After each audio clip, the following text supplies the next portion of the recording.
Please on the stage our final storyteller, Joe Charnitski, everybody.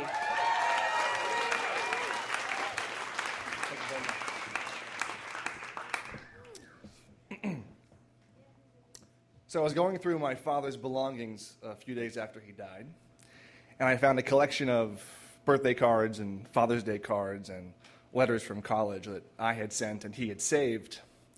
And it was kind of comforting to read the words I had written over the years because I had been feeling a little bit regretful that we didn't have a big talk before he died. You know, where I pass all my gratitude to him and he shares all his wisdom with me.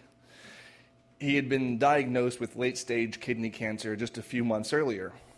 And we had 3 months, and we just never did it. We never had that talk.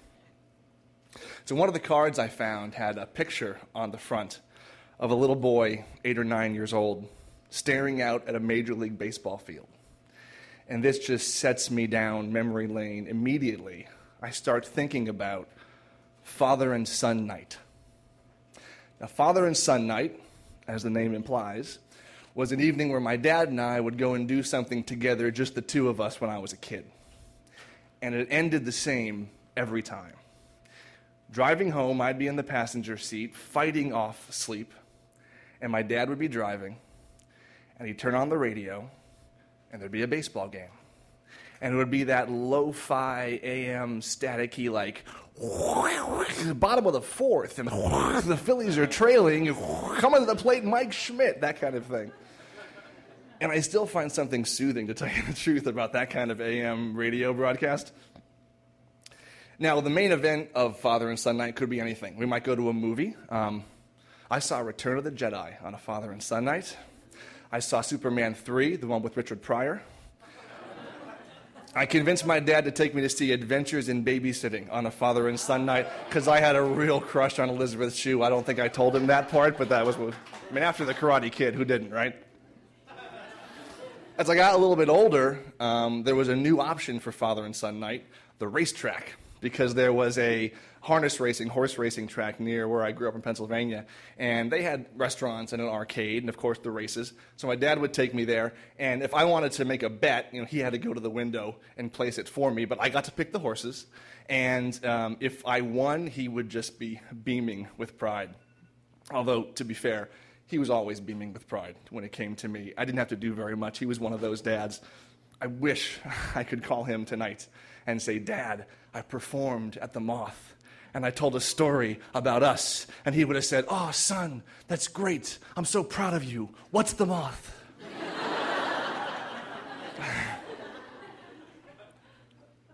Our last Father and Son Night came that summer he died.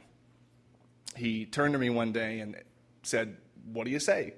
We have a Father and Son Night tonight." Now, I was 28 by this point. I had lived 3 hours away in New York City for 10 years. It had been a long time since we had a Father and Son Night. But, of course, I said, "Sure, what do you have in mind?" And he said, "Let's go to the racetrack." So we went to the racetrack. Now, I had to do the driving by now because he had been through a lot of treatment for his cancer and was pretty thin and kind of frail. And he couldn't have gone back and forth to the ticket window all night, so I placed the bets for him, but he got to pick the horses. And I think he won a few, if I remember. And on the drive home, it was my father who was fighting off sleep in the passenger seat, and I was behind the wheel getting him safely home. And it took me a few minutes to even realize this was happening, but I had the radio on. And yes, that's true, there was a baseball game. Bottom of the fourth. Phillies are trailing. The Phillies are always trailing in these stories. And I looked over to my dad to see, was he getting this? That we were having this like time warp, role reversal, Freaky Friday situation going on? And I don't think he did, but it's okay, because I did. And I'm so grateful for that night. We had a great time, and I'm grateful for all of our nights. I would like more of them, for sure.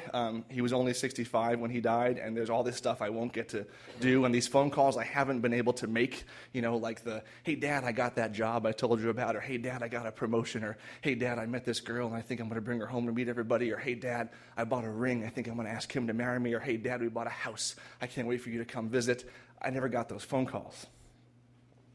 But I got to sit in his bedroom a few days after he died and read all these cards and all these letters that he had saved and he clearly cherished. And I got this blessing of knowledge that we didn't need a big talk at the end of his life. He knew I was grateful. I spent my whole life telling him. And he gave me wisdom every day by his example. There was nothing else for him to tell me. And I hope I will have that experience with every relationship, with every person I love, that I'll be able to look back and see all of the mementos we've saved and think of all the time we've shared. And I'll know that we made it count when we had the chance, because you only get the time you get. And that was the last of many lessons I learned from my dad. Thanks.